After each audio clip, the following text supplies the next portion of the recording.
Tá, então a gente vai iniciar a gravação, é o segundo bloco, né? Então a gente vai iniciar aí com o Décio e logo após aí a Tatiana, tá, Tatiana? Aí tu pode desligar a tua câmera, tá, Tatiana? Que aí a imagem, só fica a imagem do Décio aqui na tela, aí para ele ficar aí mais tranquilo, mais à vontade. Então, Décio, pode iniciar, fica à vontade. Sucesso aí para ti.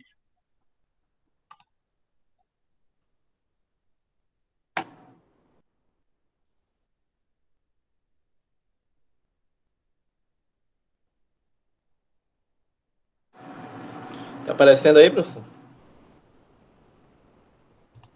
Sim, tá aparecendo. Coloca no modo de apresentação que fica maior, né? Fica mais tranquilo, tá? Isso. Ah. Bom, eu vou começar aqui, vou falar do tema, vou começar com o tema estatística, medida de dispersão e variância. É um tema, assim, que muitos alunos acham difícil, assim, e realmente não é fácil, assim, à primeira vista. Só que se a gente abrir o coração para a matéria e tentar, assim, olhar com bons olhos, vai ver que não é tão complicado e dá para entender bacana. Tá? Primeiro, assim, eu vou explicar aqui para que serve o desvio padrão. Aí eu vou dar o exemplo aqui de 3 lojas. Vamos imaginar aqui uma loja, as 3 lojas, A, B e C. E essas 3 lojas, ela tem uma média de lucro de 50%, de 60%. Vamos imaginar que essas lojas, para que ela tenha um lucro bom, ela precisa ter uma média acima de 50% em cada loja. Ou seja, uma loja que está dando lucro e não precisa de nenhuma intervenção nessa loja. Você não precisa investir em marketing, você não precisa investir em melhores produtos, porque essa loja já está te dando bons lucros. Só que essa média que a gente tira, apesar de a média ser um valor muito bom, estatístico, nesse caso ele não é preciso, não nos dá uma avaliação precisa da situação de cada loja. Por exemplo, aqui, vamos imaginar que a loja A está dando 100% de lucro, a loja B está dando 70% e a loja C apenas 10% de lucro. Nós vemos que há uma diferença nesse lucro. Nós vemos que a loja A tem um lucro muito bom, ou seja, ela está bombando. A loja B também está bem, está acima da média aqui, que é os 50%, que era o ideal. E a loja C está aqui com apenas 10%, ou seja, ela está quase quebrando. Ela precisa o dono dela precisa fazer alguma coisa, intervir nessa coisa. Porque se a gente fizer a conta, nós vamos ter que 100 mais 70 mais 10 vai dar 180. A gente tirando a média, que é dividindo por 3 isso aqui, vamos ter 60% de lucro nas 3 lojas. Só que a gente vê que há um desvio nesse padrão de qualidade de cada loja. Tem loja que está muito bem, tem uma loja que está bem, e tem uma loja que não está tão bem assim. Então, nós temos aqui, começando, vou falar um pouco aqui. Aí as medidas se distanciam, se dispersam da média, ou seja, nós vimos que aquela loja com 10% estava muito distante da média, que era os 50% desejado, ou os 60%, que era o que estava dando, né? Então, aqui são utilizados para medir esses símbolos aqui. A variância, geralmente, se vocês verem outros professores, outros livros, vão ver que é dado por um V, ou por SS elevado ao quadrado, ou esse símbolo grego aqui, o φ, elevado ao quadrado. E o desvio padrão aqui é um dp normal, um S ou apenas um φ. Tá? O desvio padrão, ele mede uma distância. Vocês vão ver professores falar que, geralmente, quando a gente vai medir lá, quando vamos chegar na parte da fórmula, que você vai sempre usar um módulo, ou seja, um valor absoluto. A gente sabe que módulo mede uma distância, um valor absoluto, nunca vai dar negativo, né? Porque mesmo ele estando do lado negativo, ele vai dar positivo. Tá. Esse desvio, o mínimo que ele nunca será negativo, o mínimo que será é zero. Se caso as 3 lojas que eu dei no exemplo tivessem 50% de lucro, o desvio dele seria zero. Não diminui menos do que isso, não teria um desvio maior. Tá? Ok. Agora eu coloquei aqui a fórmula da variância que nós vamos trabalhar, vai ser essa aqui. Ela dá uma assustada um pouco assim à primeira vista, tá? Mas aí eu coloquei as denotações aqui, geralmente que são mais usadas, que é um V, ou esse S, ou o símbolo φ. Então nós temos aqui, esse X vai ser os valores nossos valores que são nos dados nessa, como é que eu posso falar, no cálculo. O M vai ser a média, então nós vamos ter, isso aqui significa a somatória dos valores que vai ser nos dados, menos a média elevada ao quadrado. Tudo isso dividido por N, que é o número de elementos da nosso padrão lá.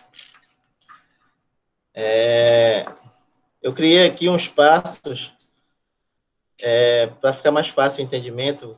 Eu criei aqui esses 4 passos para facilitar o cálculo. O primeiro passo vai ser calcular a média aritmética. Aí depois subtrair o valor de cada média. O terceiro passo é levar cada valor ao quadrado e somar e dividir por um valor encontrado. As nossas medidas elas podem ser o nosso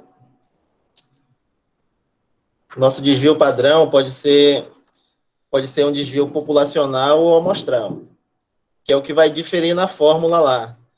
Essa fórmula aqui ela pode ter o n-1 quando é amostral, ou seja, nós vamos ter de um todo apenas uma parte, que vai ser aquela amostra. Essa fórmula aqui eu estou usando, que é a mais usada comumente, que quer dizer que é a populacional, que mede todos os valores que é nos dados. Aí nós temos esse exemplo aqui. Numa sala de aula, 5 alunos tiraram as notas 8, 5, 9, 6, 7 em matemática. Calcule o desvio padrão considerando-se uma população. Ou seja, se aqui na questão considera a população, a fórmula que a gente vai usar vai ser essa aqui. Caso lá fosse considerando uma amostra, ou seja, aqueles valores lá fossem apenas amostras, o que ia diferir na fórmula é que aqui seria n-1.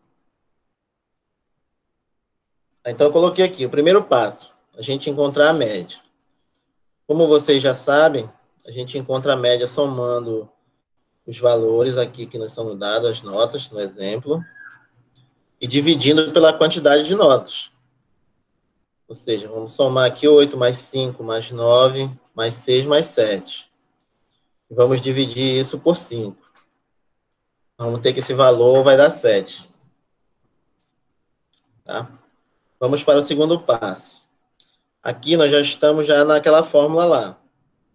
Esse aqui são todos os valores que nos são dados, subtraindo a média aqui. Ou seja, quando a gente coloca aquele símbolo lá do somatório, ele quer dizer isso aqui. Que são todos esses valores aqui, subtraídos da média. Tudo isso dividido pela quantidade aqui, que é o 5, que é o número de elementos que nós temos aqui no nosso rol. Vamos para o terceiro passo. Então, depois que a gente diminuiu, nós fizemos a conta aqui, 8 menos 7, 1. Nós vamos elevar todos esses valores ao quadrado. Tem professores que dizem assim, esses valores aqui são modulares. Você pode fazer sempre o maior pelo menor. Fazer a subtração do maior do menor. Também dá certo, porque quando a gente elevar aqui ao quadrado, todo número negativo elevado a um expoente par vai ficar positivo. Eu prefiro deixar assim, porque dá uma notação de melhor conhecimento dessa matemática básica vocês estarem praticando. Ou seja, aqui 8 menos 7 dá 1, mais 5 menos 7 menos 2, 9 menos 7, 2, 6 menos 7 menos 1, e 7 menos 7 dá o 0. Elevou tudo ao quadrado. A gente viu que 1 ao quadrado dá 1, menos 2 ao quadrado dá 4, 2 ao quadrado também dá 4, 1 ao quadrado dá 1 e 0 ao quadrado dá 0. Tudo isso aqui dividido pela quantidade lá, como consta na fórmula. Aí nós passamos aqui, nós vimos que essa divisão vai dar isso aqui, que é o quarto passo lá que diz no nosso exemplo, que é dividir a soma dos valores pela quantidade de elementos aqui do nosso rol. Vai ser 10 por 5. Então, nós temos aqui que a variância deu 2.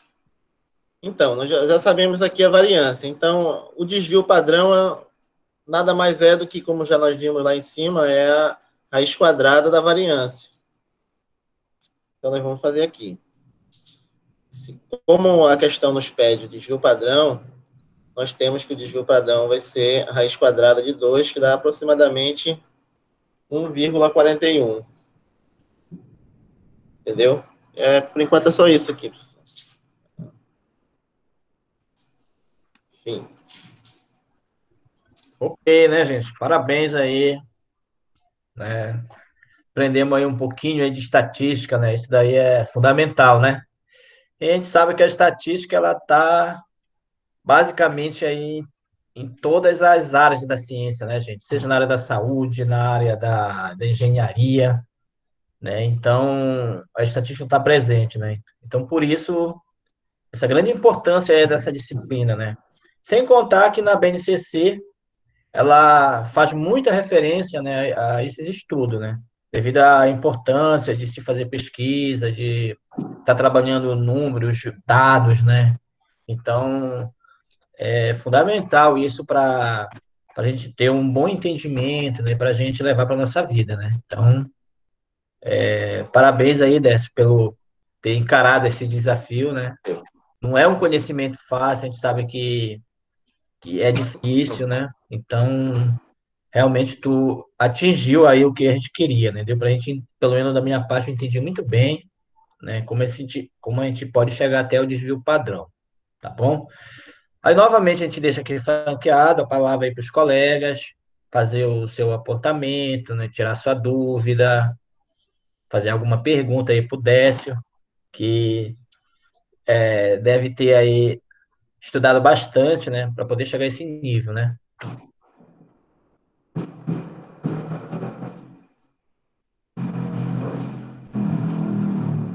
Isis, qual foi teu posicionamento aí em relação ao Décio aí, da Oh, apresentação dele? Liga a tua câmera. foi uma apresentação muito. Ah, tá. Peraí.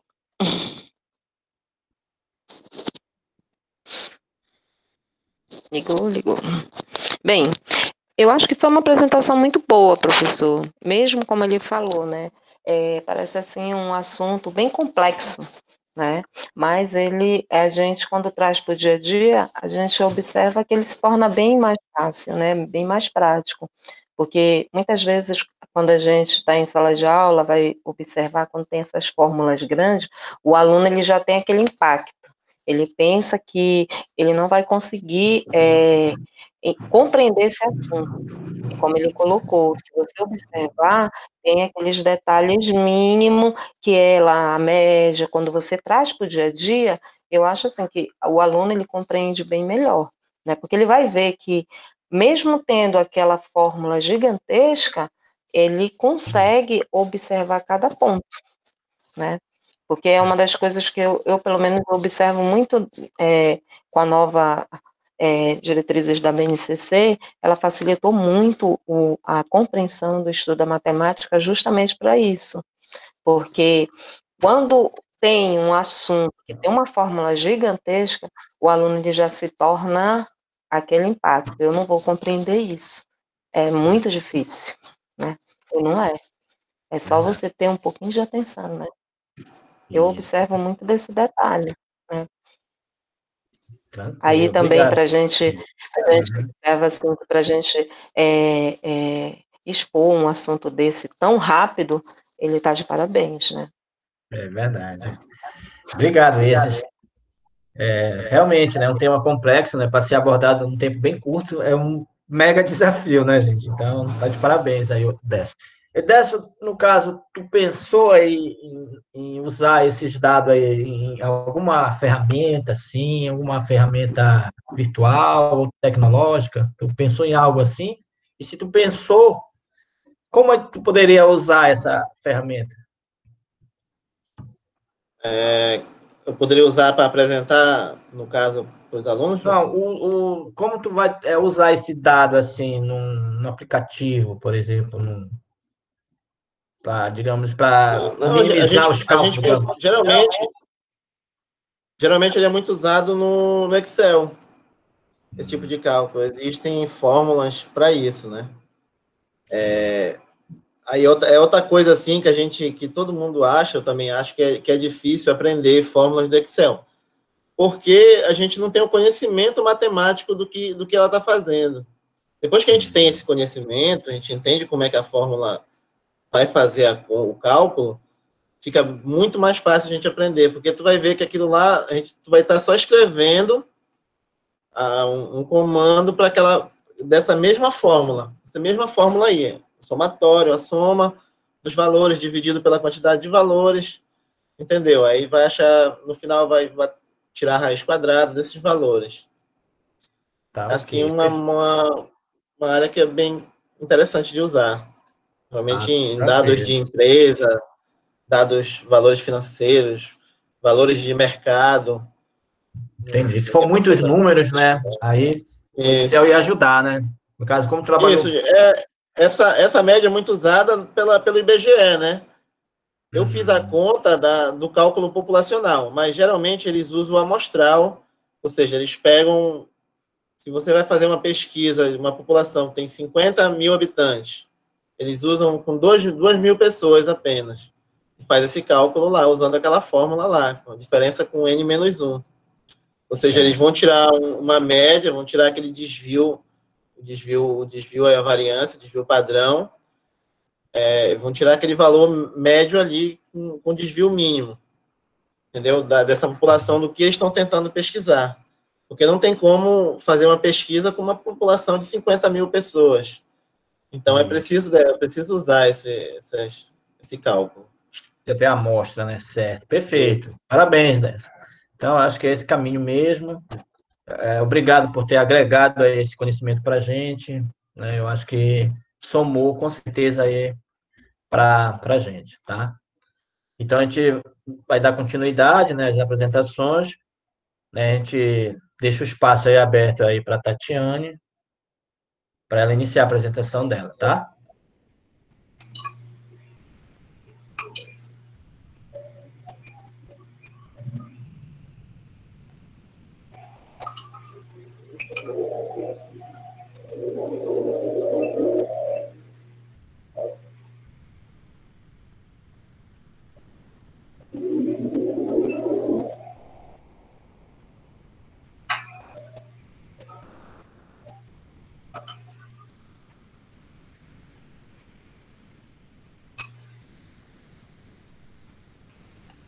Isso, Tatiana, tá aparecendo aqui. Coloca no modo de apresentação, tá? Que aí já fica o slide fica maior para a gente visualizar, tá?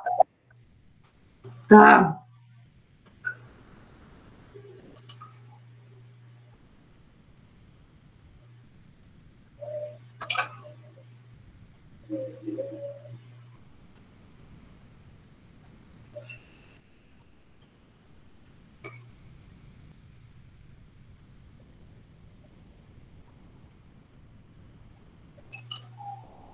Oh, meu Deus.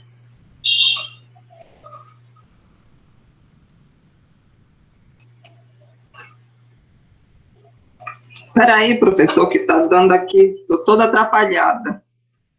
Não, tá tranquilo. Só clica aí, ó, em apresentação do slide. Mas não está mais aparecendo. Não estou mais. F5 no teclado. Ah, tá. Aperta Tá. F5 no teclado. Tá? Ah, perfeito. Tá ótimo. Tá. Então, boa noite, eu sou a Tatiane. A aula é para alunos do primeiro ano do ensino médio, é sobre relações métricas no triângulo retângulo. É um assunto da geometria plana muito importante. Então, aperte os cintos, mas antes dei uma olhadinha na história de como tudo isso começou. São estas relações que nos levam ao mais famoso teorema da história da matemática. Vamos estudar juntos nesta aula a relação métrica no triângulo retângulo. O incrível teorema de Pitágoras, que, claro, leva o meu nome porque fui eu que o descobri. Então, de acordo com a história, os egípcios utilizavam o triângulo retângulo para construir os ângulos retos nas construções dos templos e das pirâmides e na demarcação de terras para a agricultura. Também os babilônios utilizavam no campo da astronomia. Isso veio facilitar a noção de localização, o traçado de rotas terrestres e de navegação. Hoje podemos fazer uso desses instrumentos na construção civil, na agricultura, na demarcação de terras. Então, vou passar para outro slide. Então, vamos relembrar um pouco sobre o triângulo retângulo. A trigonometria, desde o início dos seus estudos, é embasada no triângulo retângulo. Por isso, é importante estudar tanto as suas características como os seus elementos e as suas relações. O que é um triângulo retângulo? É uma figura geométrica plana, composta por 3 lados e 3 ângulos internos. O que diferencia esse triângulo dos demais é que um dos seus ângulos inteiros é sempre igual a 90 graus. Aqui, observe o triângulo ABC. Note que ele é retângulo em A. Aqui, essa parte aqui.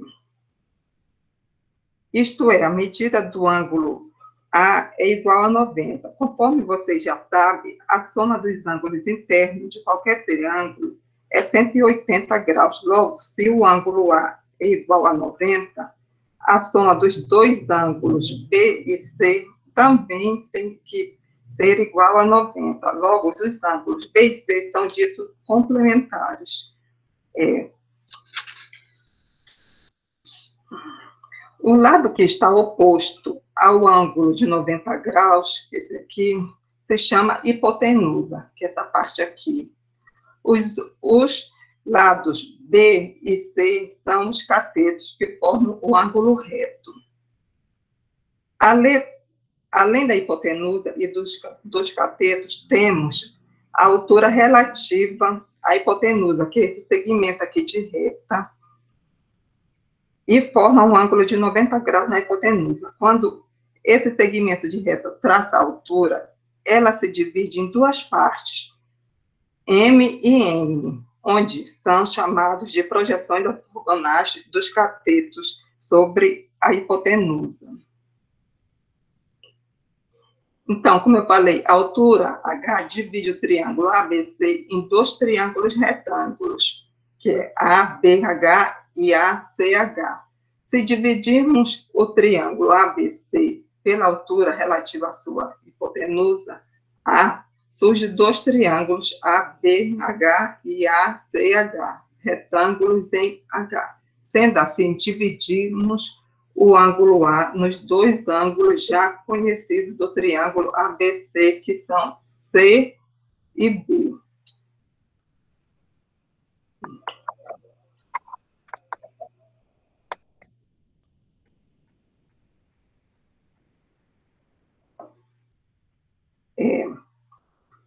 Agora, vamos ver as relações métricas do triângulo retângulo. Para um triângulo retângulo ABC, podemos estabelecer algumas relações entre as medidas de seus elementos. Então, a primeira relação diz que o quadrado da altura relativa à hipotenusa é igual ao produto das projeções de cada cateto. Se H está para N, assim como M está para H. Olha, veja como fica parecido aqui, o triângulo menor e o maior. Olha, H está para N, assim como M está para H, fazendo, cruzando as diagonais, forma essa relação aqui, que H ao quadrado é igual a M vezes N. Ok? Vou passar para a segunda relação.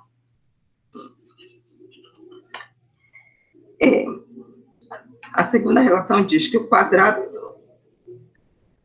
de cada cateto é igual ao produto da hipotenusa pela projeção do cateto correspondente.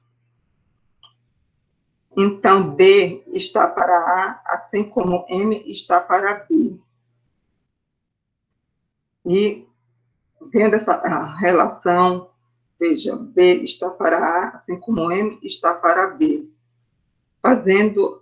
Cruzando as diagonais, fica B ao quadrado igual a M vezes o M. Perdão. E a terceira relação diz que o quadrado de cada cateto é igual ao produto da hipotenusa pela projeção do cateto correspondente. Então, como N está para C, assim como C está para A. N está para C, assim como C está para A. Fazendo o cruzamento aqui das diagonais, fica C ao quadrado igual a N vezes A. E a terceira relação diz que o produto dos catetos é igual ao produto da hipotenusa pela altura relativa a ela. A quarta relação, que H está para C, assim como B está para A. Olha, observe que a relação é igual. H está para C, assim como B está para A. Fazendo aqui o produto, que é H vezes A vezes H, que é igual a B vezes C. Certo?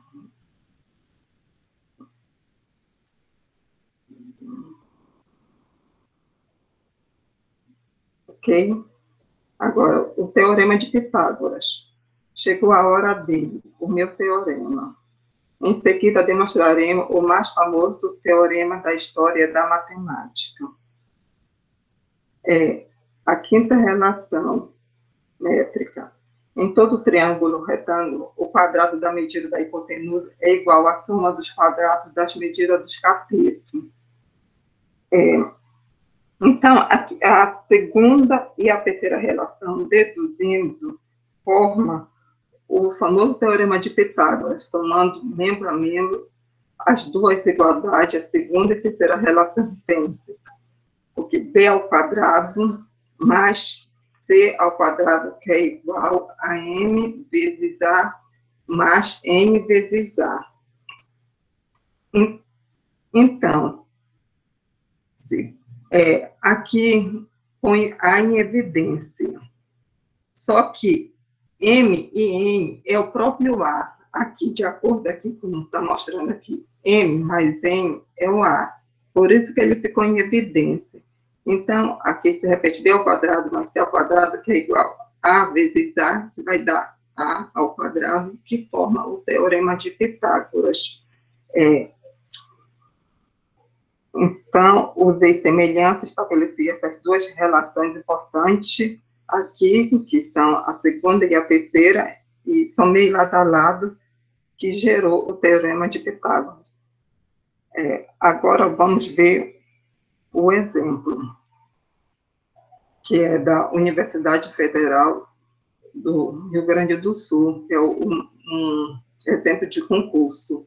Uma torre vertical é presa por cabos de aços fixos no chão, em um terreno plano horizontal. Conforme mostra a figura, se A está a 15 metros da base B da torre e C está a 20 metros da altura, determine o comprimento do cabo AC. Então, observando aqui a figura, notamos que a fixação faz a torre estar perpendicular ao chão.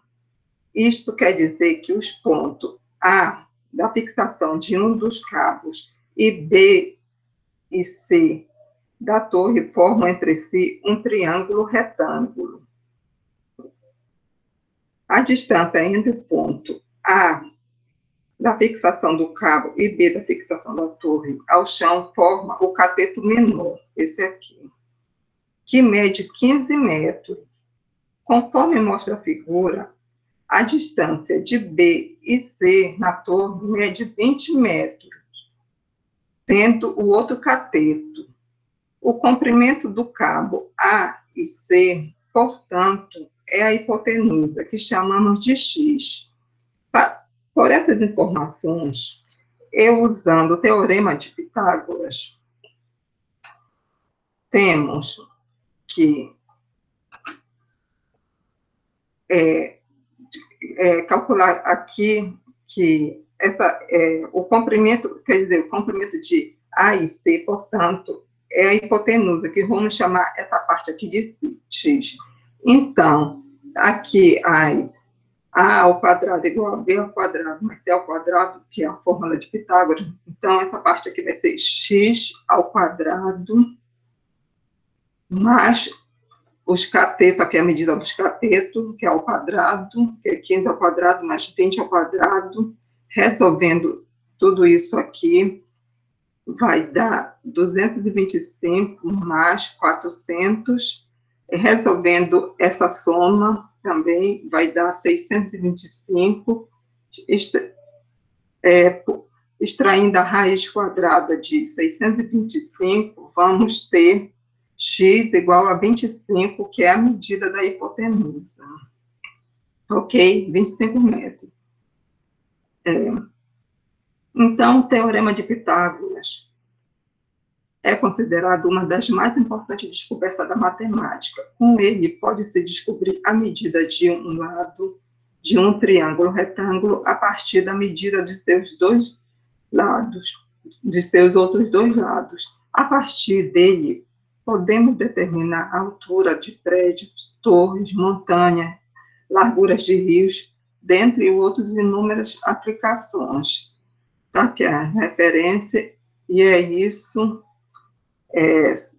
Espero que vocês tenham entendido.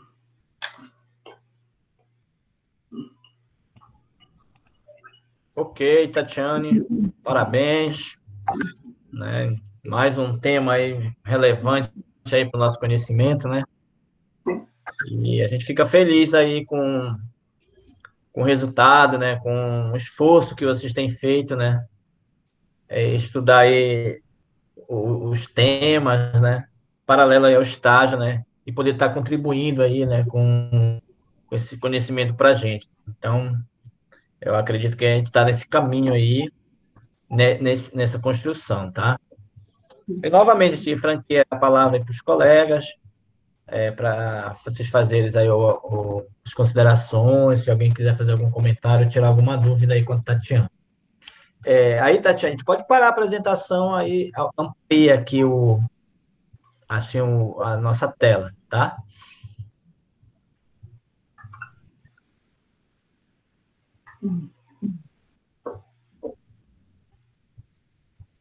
Aí, a gente convida aí o Evanildo aí para fazer um comentário aí, um apontamento, né, aí para a gente aí no trabalho aí da Tatiane.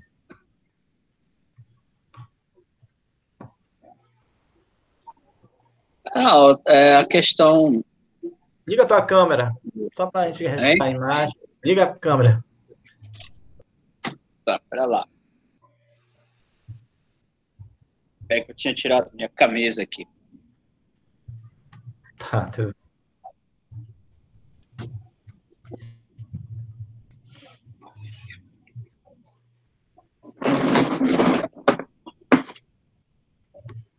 Agora. Eu acho que o assunto Teorema de Pitágoras, relações métricas, é um assunto bem complexo, né? os alunos acham complicado, mas geometria, de uma forma geral, o pessoal sempre acha complicado. Mas ela explanou bem, colocou bem os conceitos, né?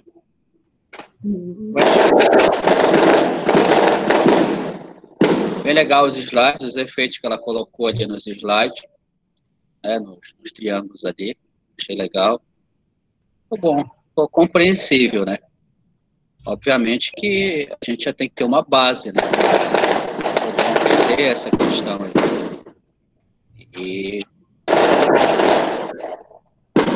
Mas assim, como o tempo é curto, deu para explanar, para atingir, eu acho que o objetivo que ela estava pretendendo. Tá, ok. Obrigado aí, Evanildo, pela consideração, pelo apontamento, né? Então, eu acho que é esse caminho, né, que a gente tem que trilhar, buscar aí, né, se aperfeiçoar para a gente estar levando esse conhecimento, né? A gente sabe que essa profissão de professor é uma profissão, assim, muito desafiadora, né? A gente sempre está se reconstruindo, está aprendendo, e aí a gente tem esse compromisso maior, né, de levar essa informação, levar esse conhecimento, né, de ajudar os alunos, né, principalmente da matemática, né, que é uma ciência, a gente fala de ciência dura, né, mas que hoje ela está tornando outro formato, né, a gente está vendo a realidade, né, da importância, né, de a gente levar esses conhecimentos, né. Aí, no caso, Tatiana, o que é que tu acha, assim, de mais relevante nesse tema que tu apresentou, assim, se tu tem, assim, um ponto, assim, específico, né, de relevância nesse tema que tu trabalhou, assim, um exemplo. Olha, professor, eu pretendi apresentar ele no GeoGebra, mas eu não consegui aprender. Aí foi o jeito eu estudar mesmo e aprender a fazer também até o slide, né? Colocar essas animações, mas eu achei o mais relevante assim são provar assim, as relações que tem. Certo. Tranquilo. Então, a gente agradece aí a tua apresentação. Mais uma vez, parabéns, né? Tu usou as ferramentas, né? PowerPoint para desenvolver, tá? Então, nesse momento agora de ensino remoto, é a alternativa que a gente tem, né? De apresentar mais esse formato digital mesmo para o público, né? Então, a gente tem que seguir essa trilha aí mesmo, não tem volta, né? Então, Sim. muito obrigado. E a gente vai dar sequência novamente à apresentação aí com, acho que é o Joelson, né, Joelson? Então, a gente deixa aí o espaço Professor, franqueado para você, tá? É você, Joelson, que vai apresentar? É, né? isso.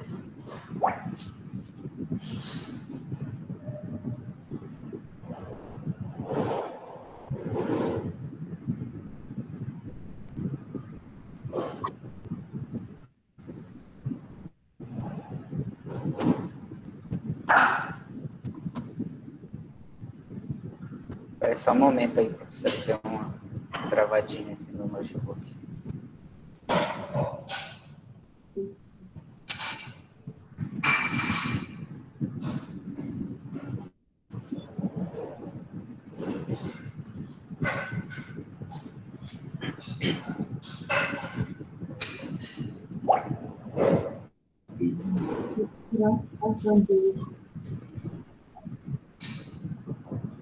Tá aparecendo alguma coisa aí, professor, que deu uma travada aqui no notebook. Até agora ainda não.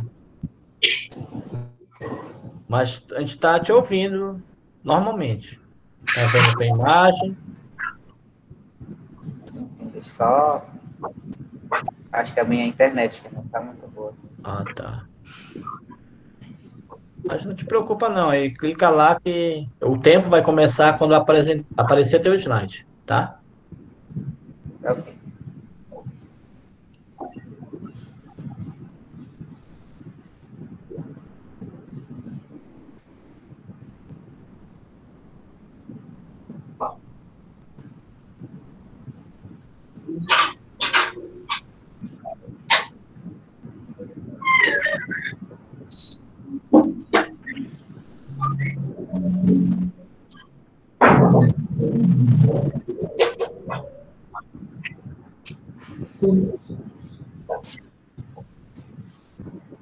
Desliga o teu microfone, Tatiane.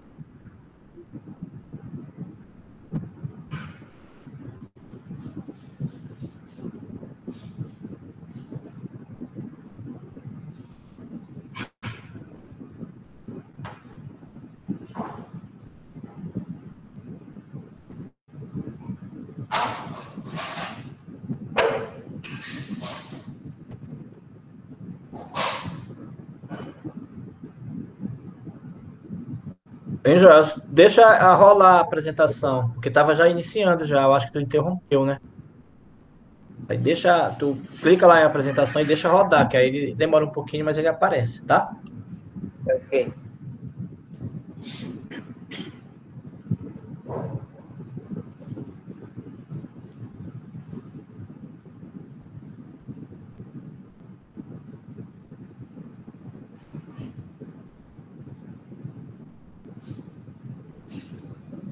Tudo certo, Joel.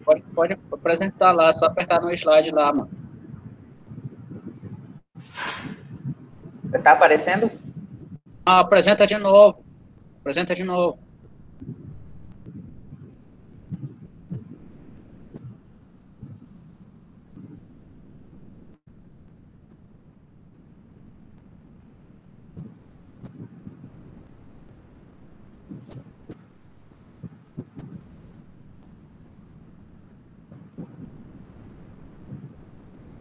Tá aparecendo agora? Tá ok, tá aparecendo, Joel. Tá bom.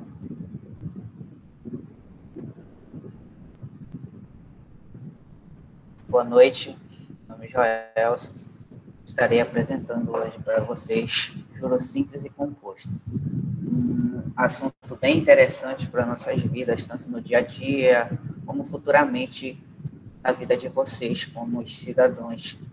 Terem conhecimento do juros simples e composto, que vai influenciar diretamente quando vocês forem fazer alguma compra, algum investimento, ou pedir empréstimo ao banco, ou fazer investimentos também em bolsas de valores, etc.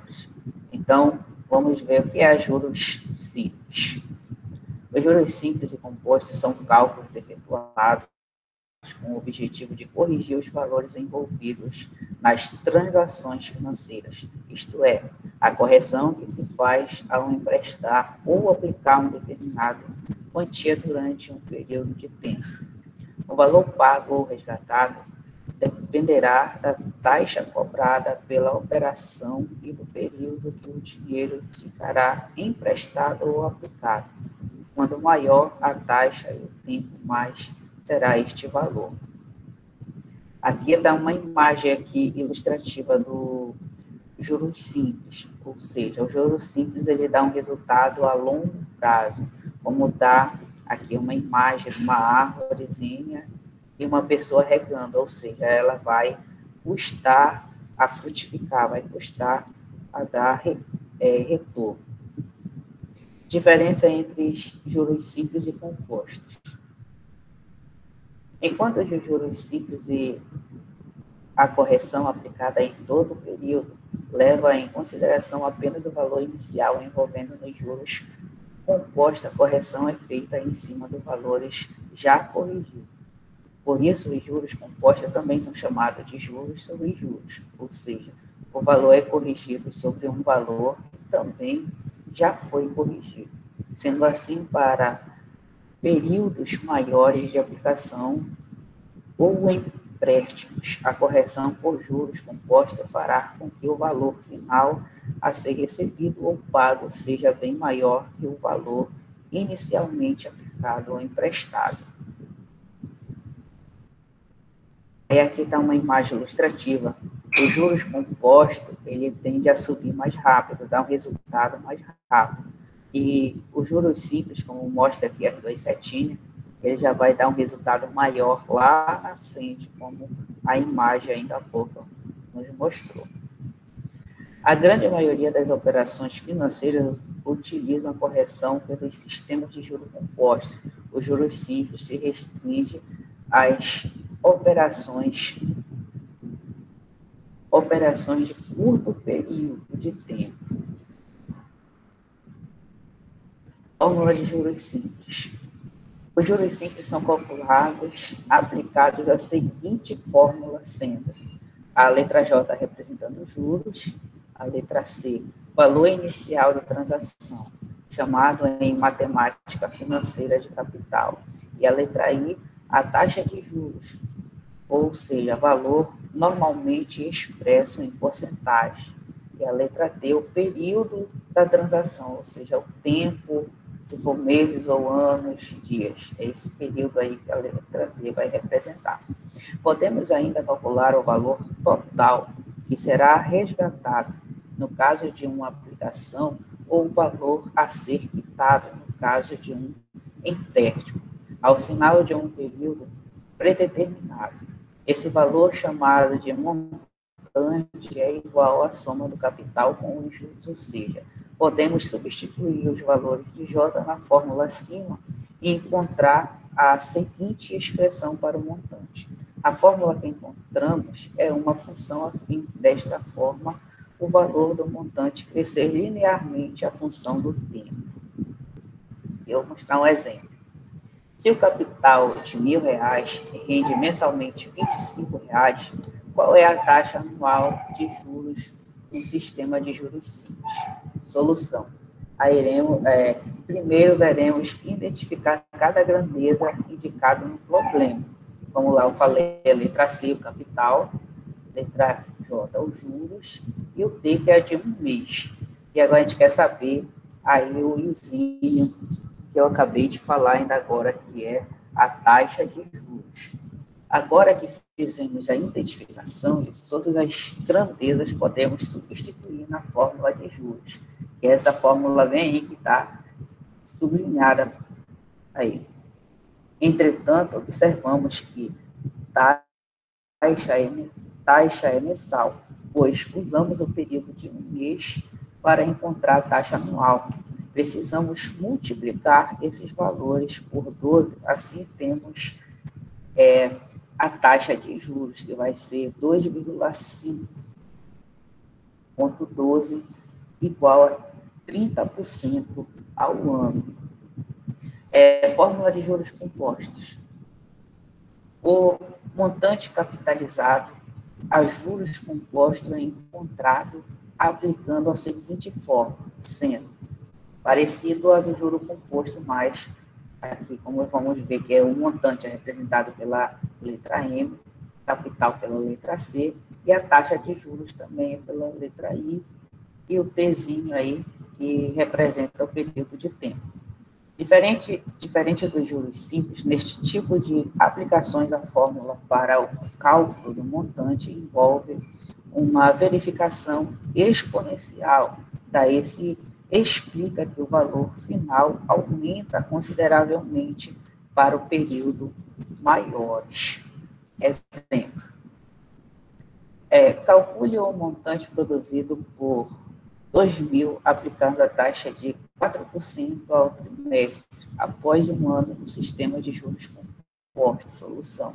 Identificando as informações dadas, temos, que é o capital aí de 2.000, porcentagem aí que é 4%, o 0,04 ao trimestre, tempo é um ano, ou seja, 4 trimestres. Então, nós queremos saber aí o resultado da letra M.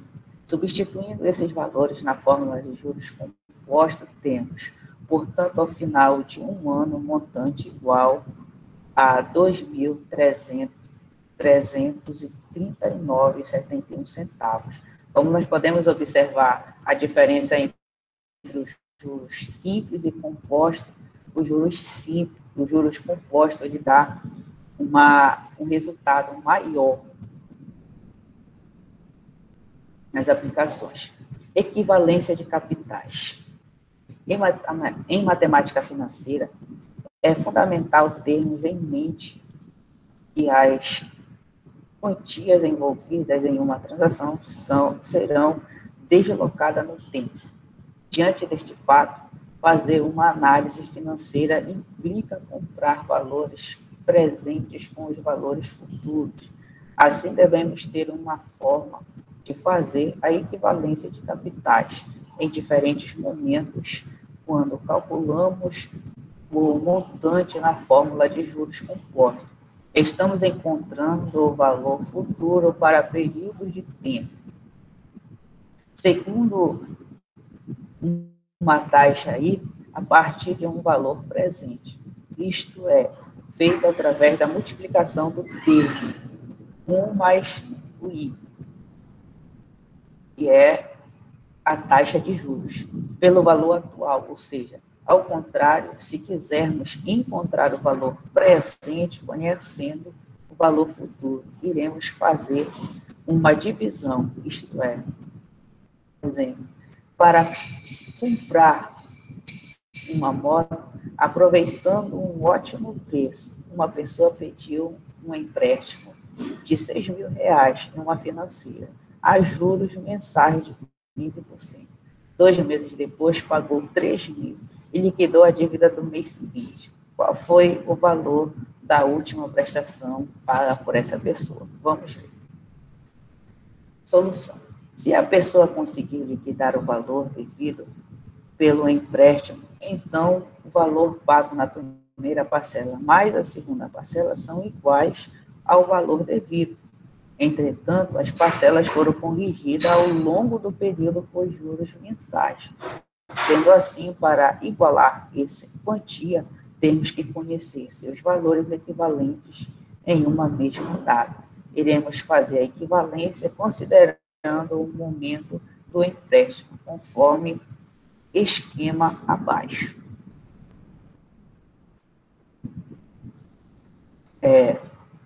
Aqui, como está representando no gráfico, o momento atual, que foi de 6.000, no período de primeiro de um mês, no segundo mês, a pessoa pagou 3.000, e no terceiro mês que ela iria liquidar a dívida. Então, nós podemos ver aqui, como está mostrado aqui, como ficou 6.000 igual a 3.000 dividido por 1 mais 0,15 ao quadrado, mais x, que é o valor do mês 3, que nós queremos saber, sobre 1 mais 0,15 ao cubo, a qualquer valor do terceiro mês, como nós vimos nos exemplos anteriores, e os juros compostos eles são corrigidos sobre a outra fatura já corrigida, em cima do outro juros. Então, nós podemos ver que, ao decorrer aí da expressão, está nos mostrando que o resultado final é de 5, portanto, o último pagamento efetuado foi de R$ 5.675,25. Então, nós podemos ver que a pessoa pagou aí um valor muito alto, o valor que ela emprestou, que foi os 6.000. Então, ela pagou uma diferença bastante grande. E a referência aqui, se vocês precisarem de mais informações, vai estar entrando em contato comigo, nós estaremos tirando as dúvidas de vocês. Então, é isso.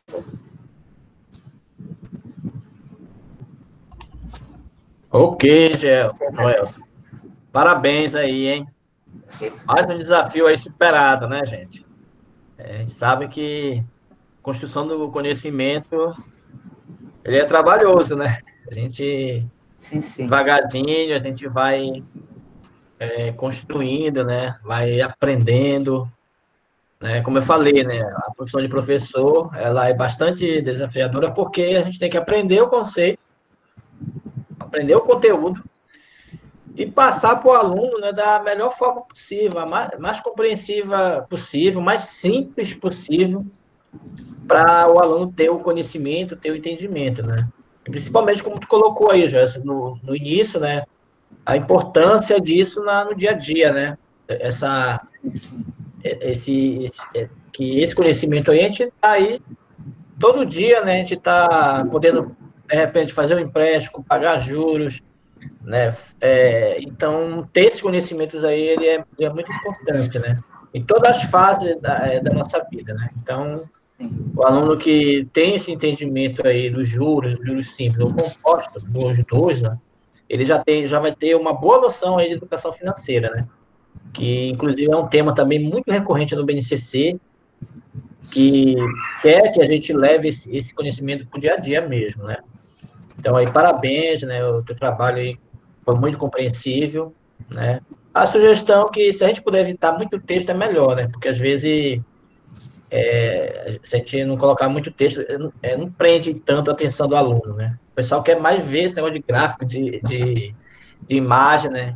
Mas a gente sabe que dentro desse contexto, a gente precisa, né? Da questão teórica para poder ter o entendimento, né? Então, tranquilo. Aí a gente convida aí o pessoal a fazer aí seu apontamento, né? Aí o Joel se colocou à disposição aí, né, para dar essa assessoramento para a gente, né? De repente a gente estiver com dificuldade aí, né, Joel, as nossas contas, vamos aí entrar em contato com o Joel, que ele vai dar esse apoio para a gente. É muito legal. Alguém quer fazer um comentário? A Tatiane, o que tu achou aí, Tatiane? Se tu vai precisar da consultoria aí do Joelson, ou tu já está aí por dentro aí desse tema? Quem sabe, né? No futuro, eu precisava contratar o Joel. Foi muito bom, gostei muito, explicou bem o assunto dele. Achei muito bom a aula dele. Legal.